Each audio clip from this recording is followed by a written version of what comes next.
This is Dr. Lisa Marie Bobby, and you're listening to the Love, Happiness, and Success podcast. What happens when someone with an anxious attachment style and someone with an avoidant attachment style come together in a relationship? Can these pairings work? And more importantly, can they be healthy? That's what we're talking about on today's show. We're listening to Victoria Monet with an iteration of her song Experience, which I think is like a little bit perfect for today, because if you listen to the song, it's all about like, I'm hoping that you can change, basically, is the punchline. And I think that many people who are in a relationship with somebody who has a fundamentally different attachment style than they do can often spend a lot of time and energy trying to get their partner to change, being more like them. And that can create a lot of friction, a lot of conflict, and a lot of disappointment in a relationship. And that's also a lot of opportunity for all of us, I think, to avoid engaging in that dynamic and instead taking a look at our own attachment styles and using that self-awareness and our skills as we grow in our ability to manage ourselves, regulate our own anxiety, to really create the kind of relationship that we want, no matter what sort of attachment style our partner may have. And so that's what we're going to be diving into on today's show. And I really wanted to talk about this because, as you may know, if you've listened to the show in the past, my background, I am a licensed psychologist. I'm a board-certified coach, but I am also a licensed marriage and family therapist. And that's really how I identify professionally as more of a relationship person. And that's a lot of what we do in my practice, growing self-counseling and coaching. And it is not at all uncommon for couples to come in for things like marriage counseling, couples therapy, premarital counseling. And when you kind of dive into what's going on deep levels, there's skirmishes about who's doing what and money and parenting and all of the normal things. But like when you really get into it on the deepest levels, many times, really the core conflict is a desire for a different level of closeness and connection than it seems like their partner wants. And so a lot of conflict is really about that.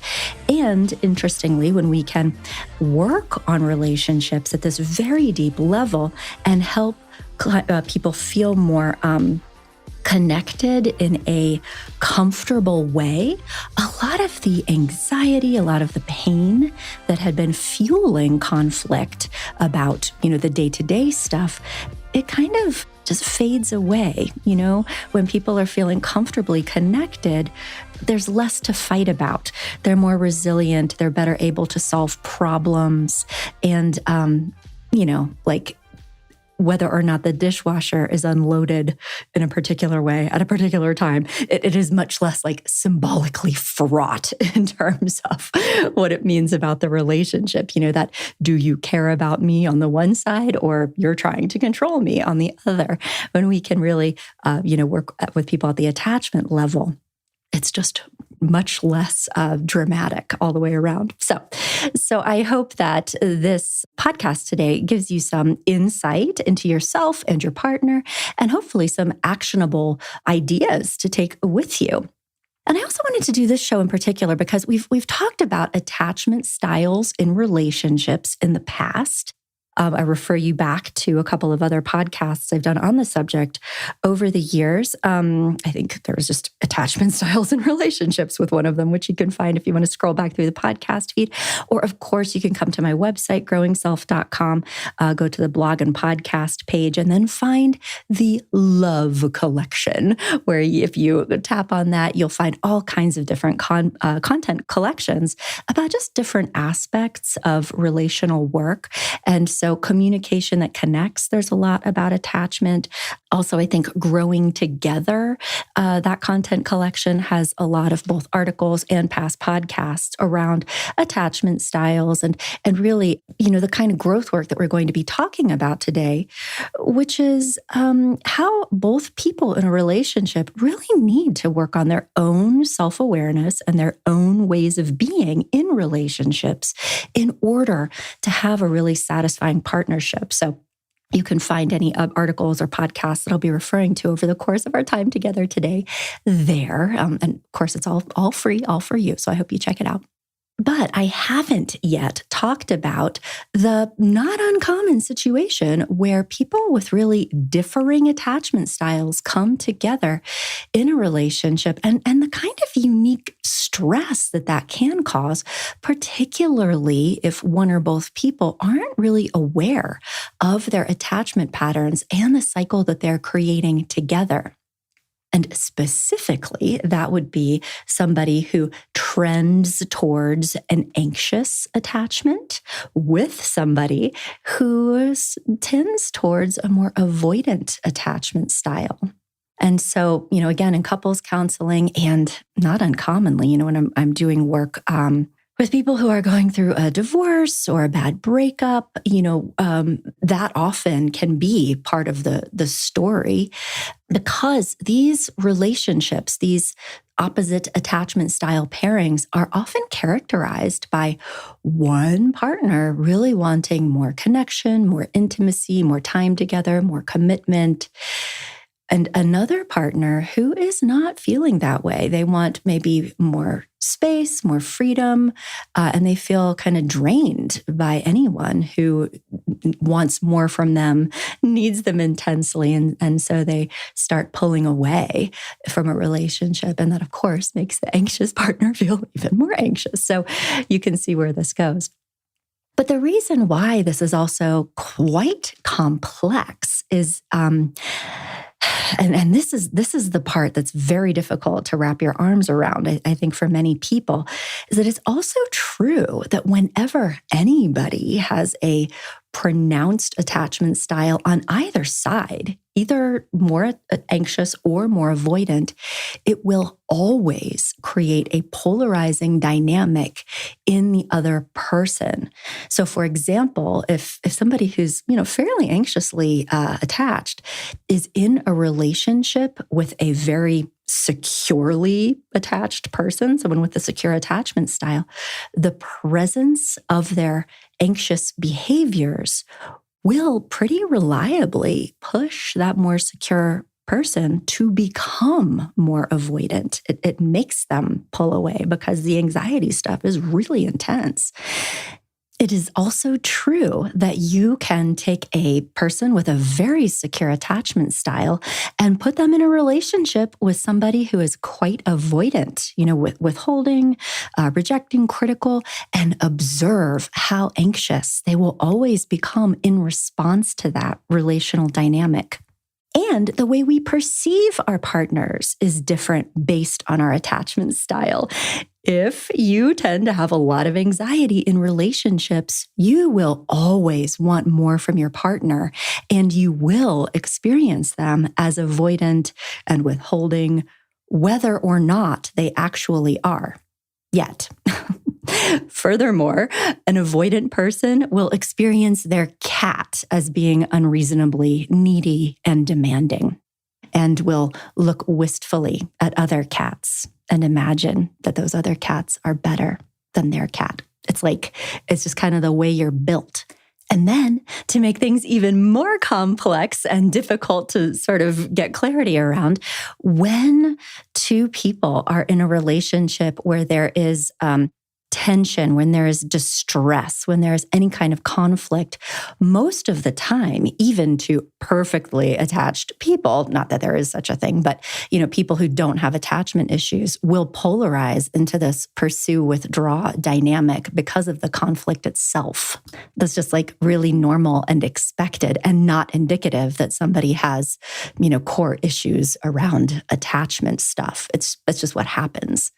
So you need to be really aware of this push-pull thing. And, so if you're having this experience of feeling like your partner is either very needy and intense or withholding and distant, it can be very tempting to kind of label them as being anxious or label them as being avoidant without really understanding how your own way of being could be creating the responses that you see in the other person.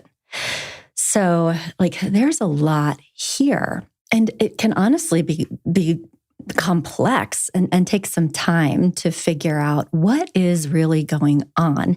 Is it me? Is it us? Is it them? Is it just conflict? And, so there's definitely an assessment process, but also I think one that leads to a lot of self-awareness and hopefully compassion and empathy on both sides. And especially, if you do discover that either, an anxious attachment style or an avoidant attachment style or a little bit of both is part of the equation, that can make even more dramatic kind of push-pull dynamics in a relationship. And if people come together and both of them are further out on each of the pointy ends of the bell curve, further away from a secure attachment style and trending towards one extreme or the other, it can really lead to a quite explosive and really unstable relationship unless you figure out what's going on and take action to resolve it. Because if you don't, what will happen very predictably is that you're going to trigger the heck out of each other. And it can be really unsustainable unless there's a lot of self-awareness and work on taking ownership over the way you show up and quite consciously seeking to change the way that you relate to your partner so that it feels more comfortable for them. And it's based in compassion and understanding of how they feel on the inside and really what they need to have in order to feel emotionally safe in any relationship. And I also want to say, I do think that an anxious-avoidant relationship can work, and even that they can be healthy when both partners are aware of their patterns and actively working on it. But it isn't easy. And the reason why is that our attachment patterns are very old, very deep. They are driven by unconscious, nonverbal programming that was established oftentimes in our earliest years. And they're oftentimes non-conscious. They are not thoughts. They just come to us as feelings that then we obey with our actions. And so overriding that programming can feel almost wrong. It can feel like you are acting in a way that is opposite to your truth, to the way you feel, to how you perceive your needs to be. And so that takes a lot of work to gain awareness and be able to say with confidence, what of my feelings are healthy and helping me and working for me versus which, automatic responses and feelings have I carried into adulthood for understandable reasons, but that are really not helping me. They are making my relationships harder and more volatile than they need to be, and that I need to do a manual override on some of these. And I think also with any relationship, with a partner, with a friend, with a parent, with a coworker, with an employer, it is so much easier for all of us to look outside of ourselves and, place blame elsewhere, displace responsibility, and hyper-fixated on what other people are doing or not doing. And that really is quite disempowering because when we do that, we miss the opportunity to reflect on how other people are responding to us and why that might be. Why might that make sense? And that is not a comfortable conversation to have with yourself, but it's very valuable because it can just be fundamentally important to our own growth. Furthermore, when we do our own growth work and get a lot of clarity around what is going on with us, how we react in certain situations. It also provides opportunity to get clear about what also feels like non-negotiable needs in relationships for us. What are our values? What are the kinds of relationships that we want to have? What does a healthy relationship mean to you? And that also supports empowerment when you are able to make informed, non-reactive decisions about the kind of partner and what they bring to the table that is going to help you be your best self in any relationship. So, for example, if through this work you discover for understandable reasons that you really do have a more anxious attachment style and it's difficult for you to feel emotionally safe in relationships, like you need a lot of validation, confirmation, time together, people telling you nice things, spending time with you, responding to you in certain ways, it would really serve you well to try and find a partner who has a fundamentally secure attachment style, because they will be able to feel comfortable giving you more of that than somebody who has a fundamentally avoidant attachment style. You're still going to have to keep your side of the street very clean, because if you get into that anxious attachment style sort of usual way of being that turns into really having expectations that may be unrealistic, or, in the worst cases, needing to control your partner in order to feel okay about yourself, that will always damage a relationship and create the kind of dynamic that won't feel good for you. People are going to move away from you in response to that. On the other side, if you know through this exploration that you have a fundamentally avoidant way of being with other people, where it's difficult for you to get close to others, you dislike having a lot of emotional intensity in your relationships, you do not like other people to depend on you, it makes you uncomfortable, it will probably be important for you to, again, very deliberately look for a partner who has a fundamentally secure attachment style and isn't going to get all reactive when you need time and space, when you can't handle a lot of intensity or togetherness. They'll be able to tolerate that much better. And you will also need to be very deliberately having empathy for your partner, being generous in the relationship, and maybe doing things that feel uncomfortable for you in order to meet the legitimate emotional needs of your partner. Or else anybody who is in a relationship with you is going to turn into an anxious mess. So just as long as you're aware of those things. But again, those are easier pairings. Now, if the topic of this podcast, when anxious and avoidant come together, both people on each side are going to be much, much, much more intentional, self-aware, regulating a lot of anxiety in order to manage their tendencies, and also behaving in ways of being that are even more on the other side of the line than what you would probably prefer. And so I just wanted to say all of that out loud. Like, if you're listening to this podcast and you are in a newer relationship, or if you are in a dating relationship, now would be the time to really take stock of yourself with I use the word dating coach with a lot of trepidation, because I'm not talking about dating coaching and let's talk about your profile and what you're wearing on a first date.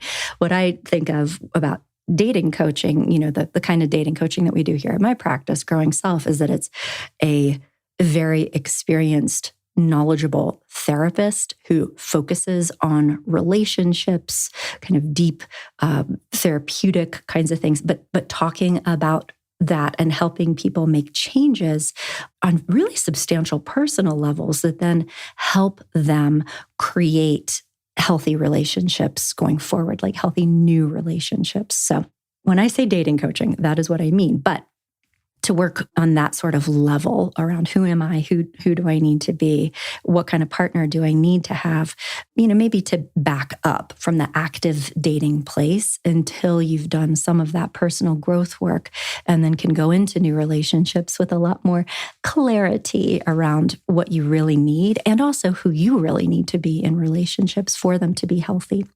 But if you are in an established relationship with somebody that you love and want to be with, and, are fairly certain that each of you are on the opposite sides of that bell curve, the rest of this podcast is going to be talking about some of the actionable things that you guys can each do and be real aware of in order to lessen the likelihood of creating a highly negative response in the other person. Because if you just sort of show up and do your usual thing, that is unfortunately going to be a predictable outcome. But it can be better. And I'm going to tell you why and how. So before we dive into that, let's just do a super brief review around what attachment styles are, how they show up, where they come from, because knowing this will help you be able to recognize these tendencies in yourself and in your partner, and also have compassion for them.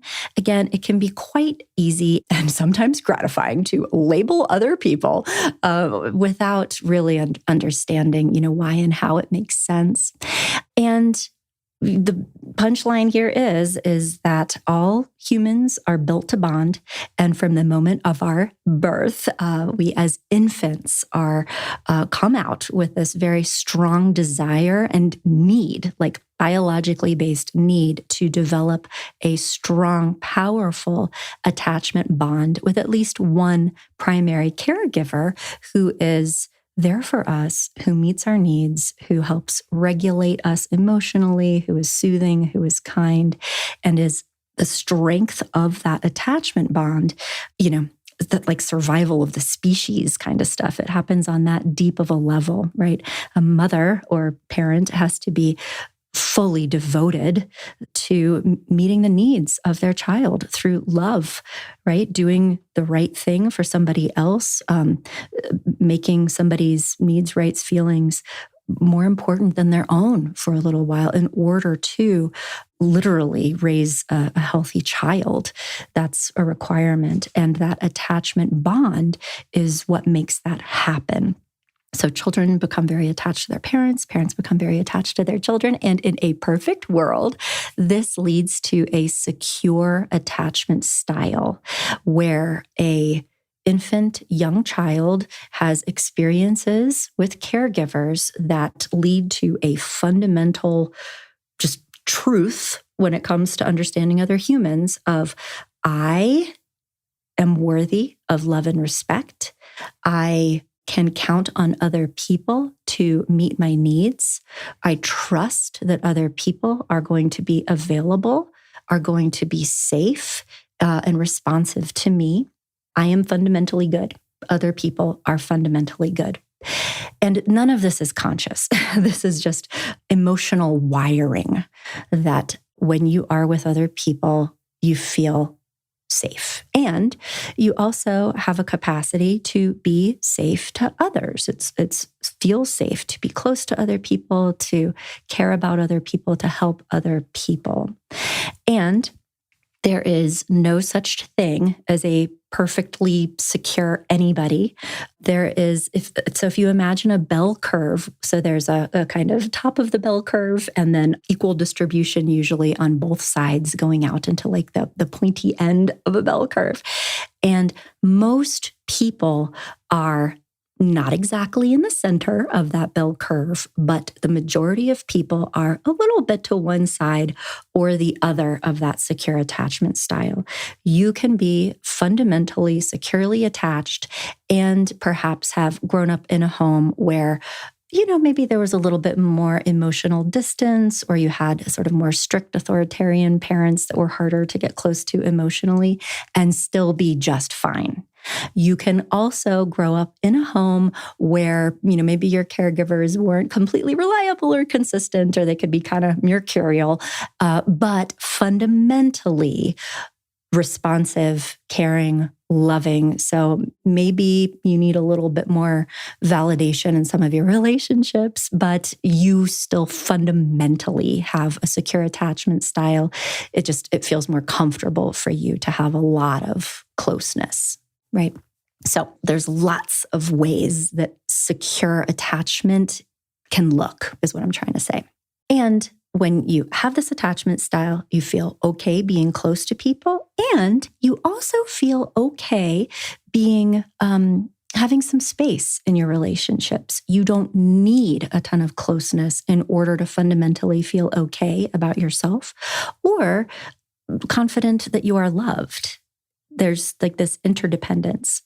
So if we go further down the pointy ends of the bell curve towards one side is a more anxious attachment style. And so this happens when children, young infants experience inconsistency in their relationships with their caregivers. Maybe they had to work real hard for love and approval, but was sort of intermittently given. Maybe their parents were not just consistent in the way that they were relating to their child. Maybe they didn't have as much time with their parents as they would have wanted or attention.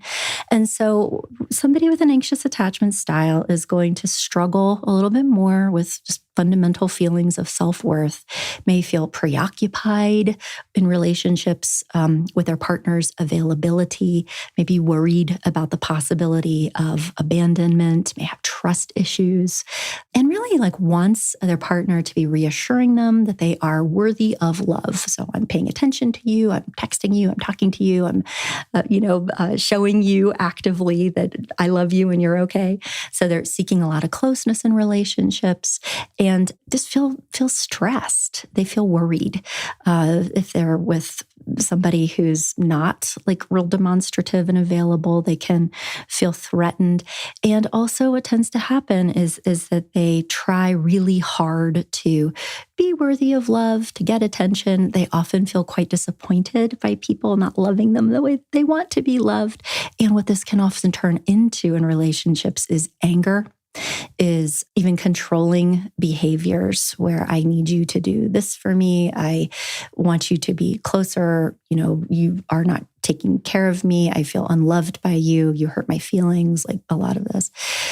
So on the other side, people with fundamentally avoidant attachment style, that comes from oftentimes being in relationships early in life with caregivers who were not emotionally safe. And it certainly could be, neglect situations or abusive situations, but also a really authoritarian parenting style that was highly strict, kind of cold, not emotionally demonstrative. Or on the other side, you will also see people with avoidant attachment styles who had parents who were kind of emotionally consuming. If they had hypervigilant, controlling parents who were very intense or kind of seeking their emotional needs to be met through their children, or if the parents had a lot of anxiety, you will also see kind of avoidant tendencies in adults who grew up in those homes because it wasn't really safe to be that close to people. So it doesn't have to be abusive or angry. It can also just be very intense emotional parents. Also sometimes caregivers, and that can look actually two different ways. But if a child was in a parentified kind of role in the family, it can create either avoidant or anxious attachment styles. And there's another category while we're on this subject is something called a disorganized or anxious-avoidant attachment style, which is more rare. And it is associated with more kind of severely problematic experiences in childhood. So either abuse or neglect or parents with more serious mental health issues or substance use disorders. And so what happens is that when kids are attached to people that they are also kind of afraid of, and it was all over the place. So they really have a strong desire for closeness in relationships. and can have some of that like physiological escalation and feel threatened and feel, controlling in relationships as a way to manage their own anxiety. And also when relationships kind of get to a certain point, will show up as being quite avoidant and then pushing people away. So you have this like real push-pull thing that happens. So there are other, as I mentioned, podcasts and articles on this subject on our website, growingself.com, that you're welcome to look at if you want to increase your knowledge. And there are also a number of books. One of my favorites does a really nice job of explaining the biology of attachment, but also the way that it can show up in relationships, is a book called Attached, widely available. You can check that out. My caveat, though, about that book is that in reading that book, you will emerge with a conclusion that, attachment stuff is kind of binary. It's all or nothing, and start, seeking to label people as either being attached securely or avoidantly or anxiously. What that book doesn't really go into is the relationship between all of those different relational dynamics and how they impact relational systems. So, for example, somebody with an attachment style persistently feeling like people aren't, emotionally available enough, whether or not they're with a securely attached partner or an avoidantly attached partner, and how their way of being will then create dynamics in a relationship and vice versa. So it's a great book, but just when you read it, make sure that you don't forget about that like systemic response, because relationships are always systems. And then another thing to think about also, if you're kind of curious about your own attachment style, is to consider the enduringness of it. So when somebody is in a relationship, they will often, particularly for more, middle of the bell curve, securely-ish attached people, can often show up in different ways depending on the relational dynamic. So if you're thinking back over your relational history and thinking that in some relationships you've tended to be a little bit more anxious and in others a little bit more avoidant, that's actually a good indication that you may be somewhere in the middle of that spectrum.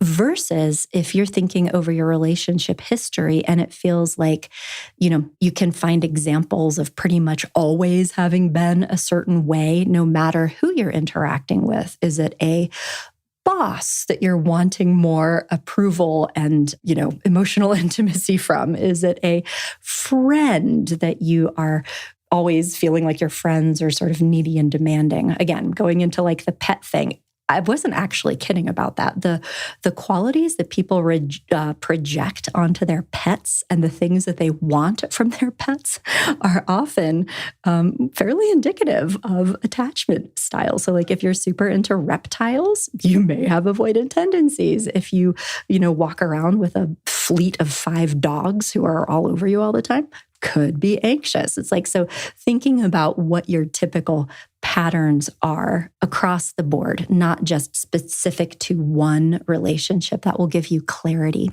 So when it comes to anxious and avoidant people coming together in a relationship, you may be thinking by now, like, why is this a good idea? Why would this even happen in the first place?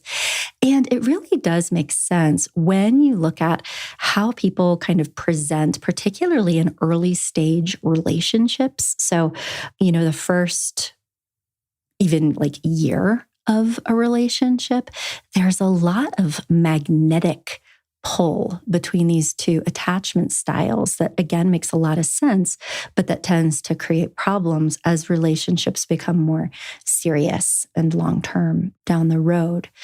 And so when it comes to reasons why anxiously attached people can be quite mesmerized by folks with a more avoidant attachment style, anxious partners, anxious people have a long history going back into the earliest childhood of needing to work really hard to get affection, attention, confirmation with people who may struggle to give it. And so when they encounter somebody who is kind of remote, critical, withholding, it feels familiar. And it also, I think, triggers this old way of being that feels familiar to them around becoming more performative, becoming so attractive that they are irresistible, becoming like sort of over the top. I can be who and what you want me to be kind of responses. And the other piece of this is I think it feeds into self-worth stuff that anxiously attached people often have, which is this, again, subconscious core belief, but that, I can make people love me if I could just be better, then I would get the love that I need.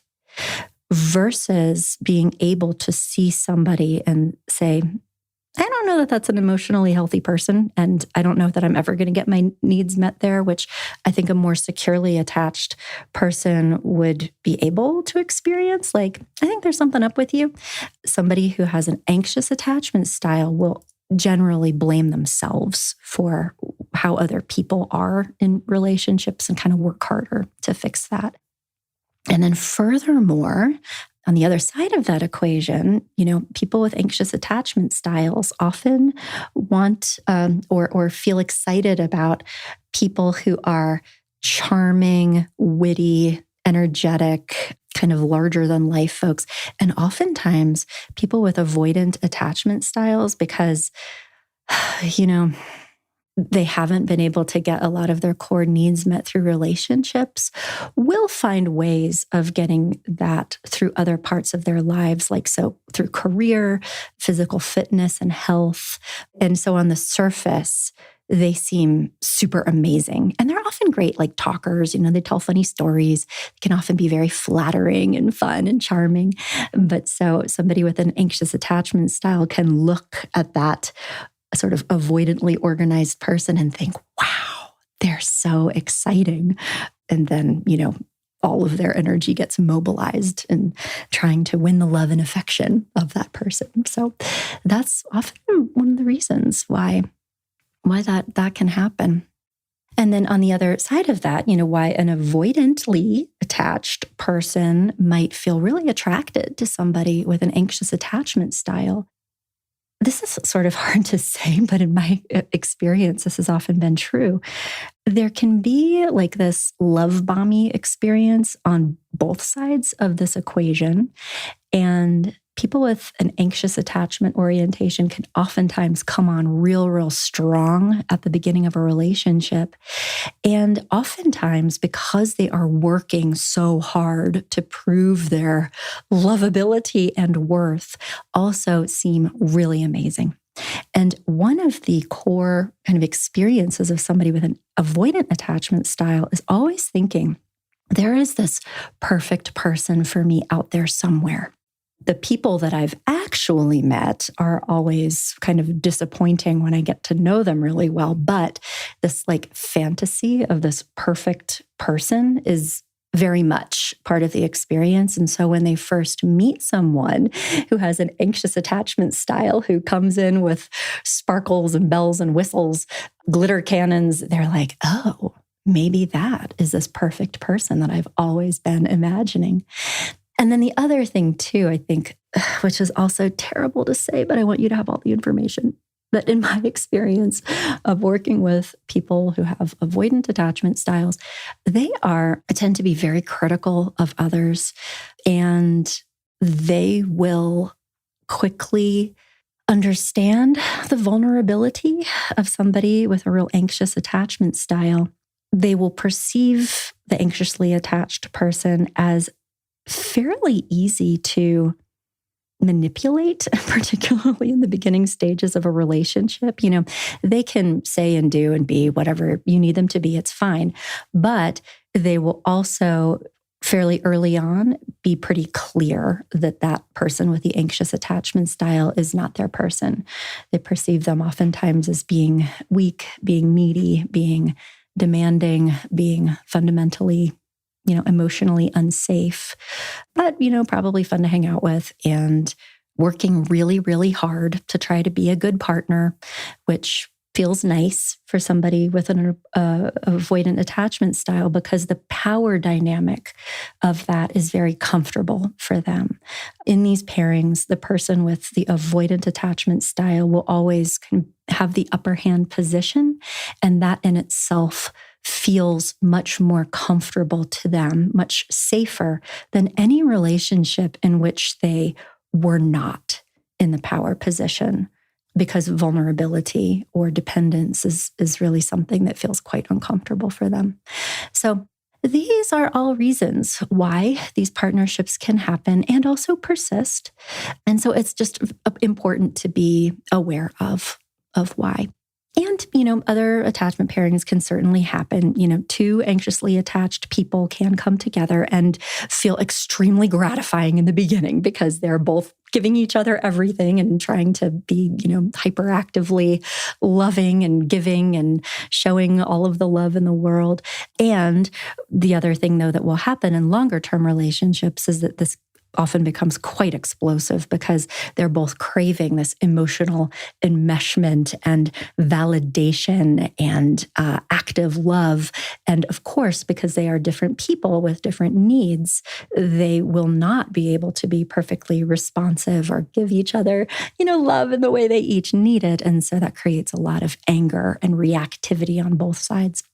Actually, interestingly, I think a much more stable pairing can be two people who both have avoidant attachment styles coming together in a relationship because it will typically be much less triggering and much more comfortable for both of them to be in a relationship with somebody who's a little bit less interested and being not just comfortable, but I think appreciative of having more space, less demands in a relationship. The other side of that is that those relationships can sometimes not feel very emotionally connected, but they're less reactive, I guess I'll say. Okay, so these are all good reasons why people can come together in the beginning. And in the early stages of these, the relationships can seem quite intoxicating. But as relationships grow and start moving towards attachment, and again, remembering that the early stages of every relationship are characterized by romantic infatuation, and that it's only over time, moving into year 2, year 3, that some of the deeper kinds of attachment needs begin to emerge. And as it does, an avoidant partner, somebody who struggles with being dependent on, vulnerability, will generally start to perceive their partner's emotional needs as being too much. They are being controlled. They are being, honestly, they start to get very critical of their partners and can also just feel very uncomfortable on a physiological level with emotionally intense conversations, a lot of time together. They just sort of feel suffocated. They feel irritated. They feel trapped. They start having negative thoughts about their partner. And these thoughts all, assist them in gaining emotional distance.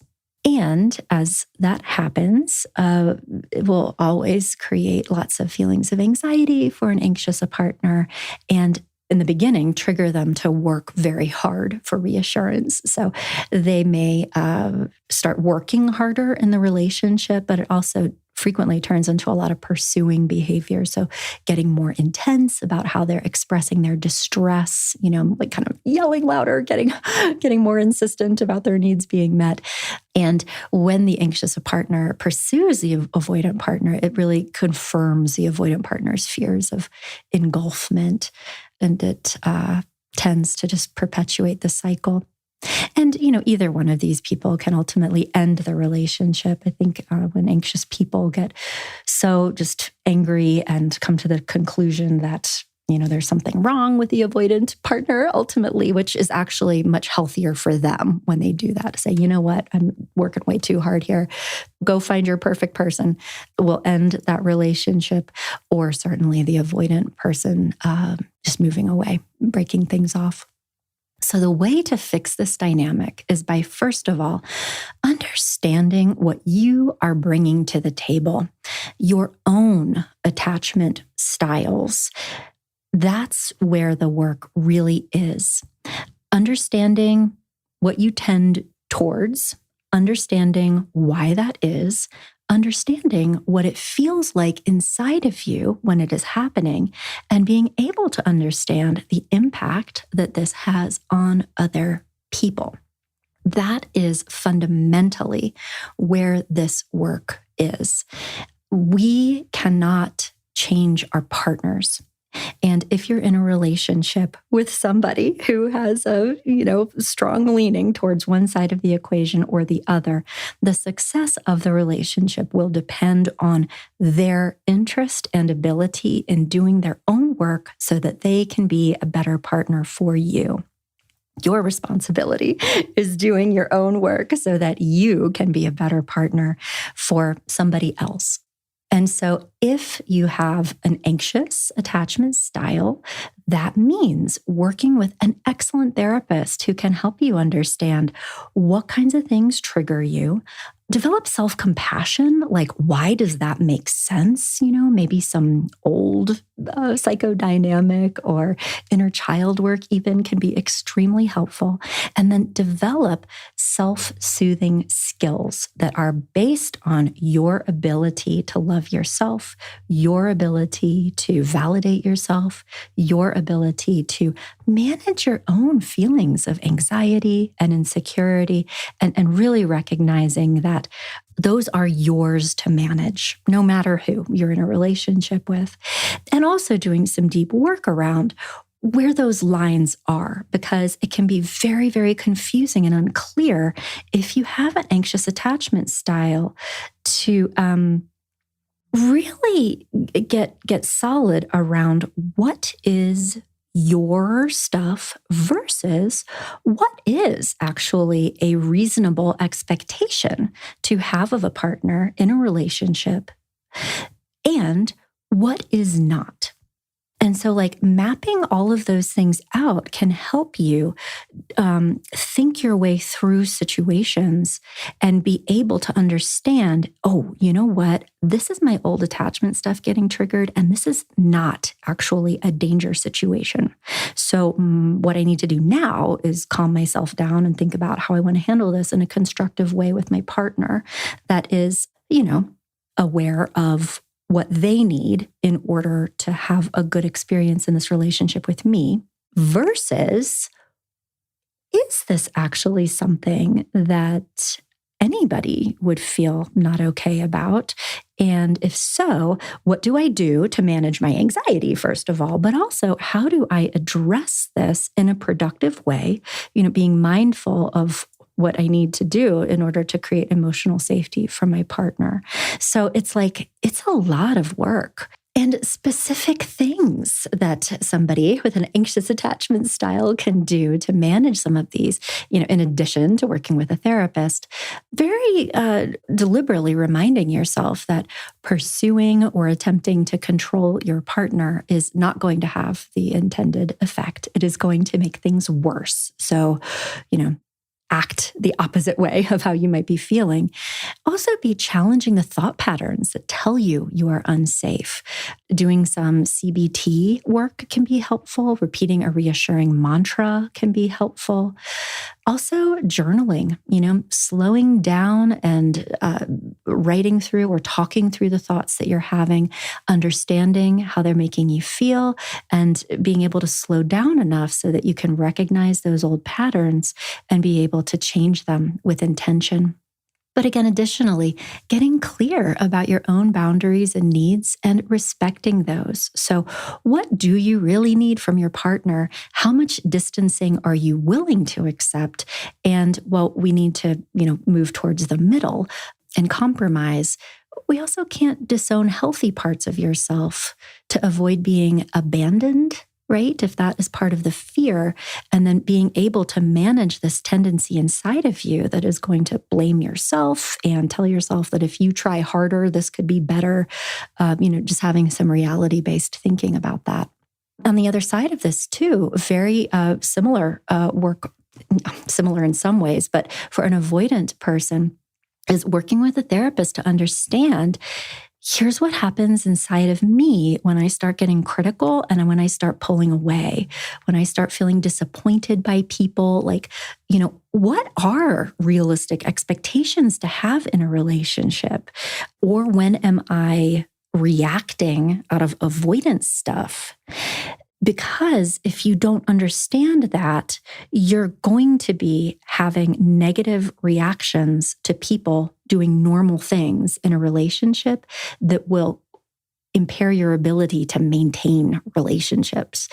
And I think also a lot of work around like this whole grass is greener thing could be really helpful for people. Furthermore, understanding what happens inside of you just physiologically around emotional closeness, physical closeness. And it's the thing that's hard is that the feelings are nonverbal, that you may feel very uncomfortable, even feelings of disgust. And understanding just how old these are and able to then do like emotional intelligence, self-regulation work so that you're able to feel calm and safe and relaxed enough in close contact with other people that you want to have an enduring relationship with, and understanding that some emotional interdependence is really, really normal, and that your work is figuring out how to manage your own feelings so that you can stay in the ring with other people. So this is big, old work.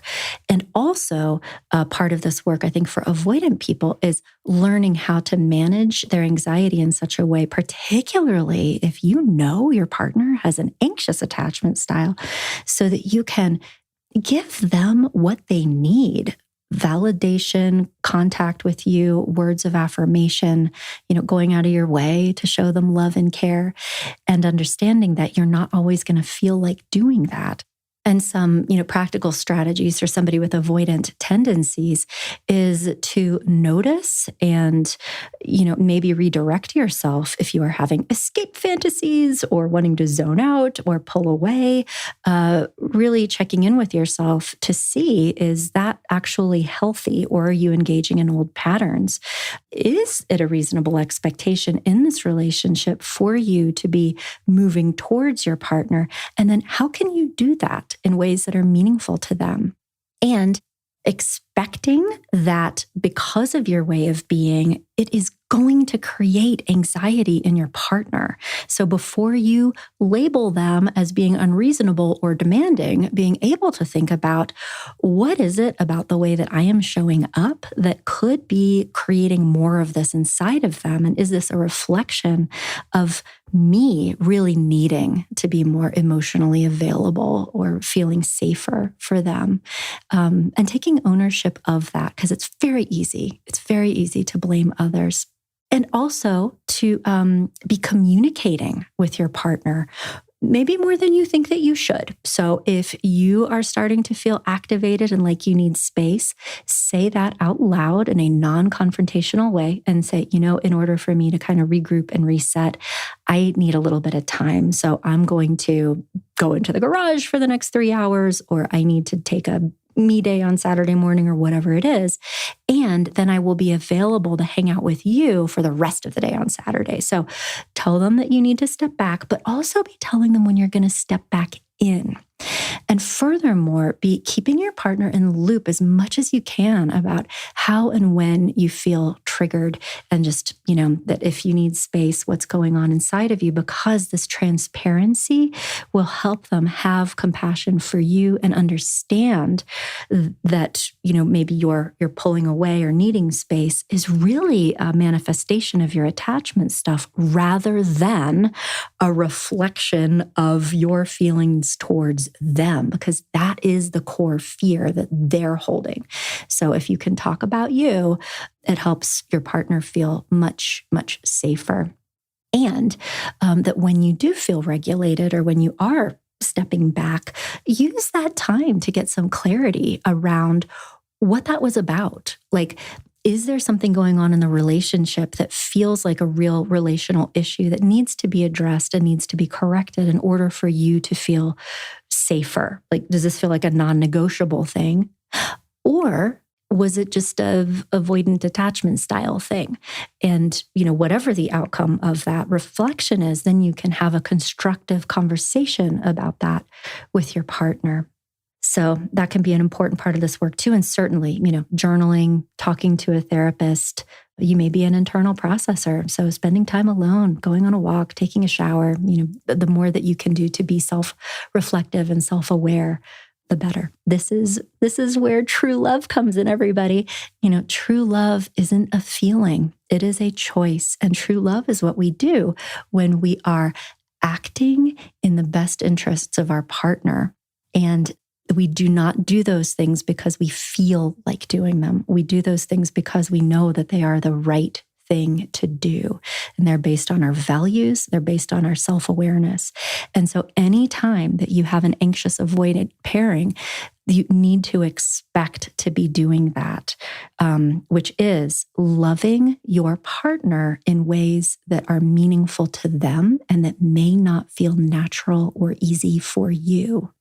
So these are definitely more difficult relationships. But again, the opportunity for personal growth here is so profoundly just huge, because if these relationships are going to work, it requires you to do a ton of work on yourself and really, I think, be able to show love in the highest and best way that we all can, which is really getting clear of empathy for others, seeing them for who and what they are without criticism or a strong desire for them to be different, understanding that there's a reason why your partner is the way they are that makes perfect sense.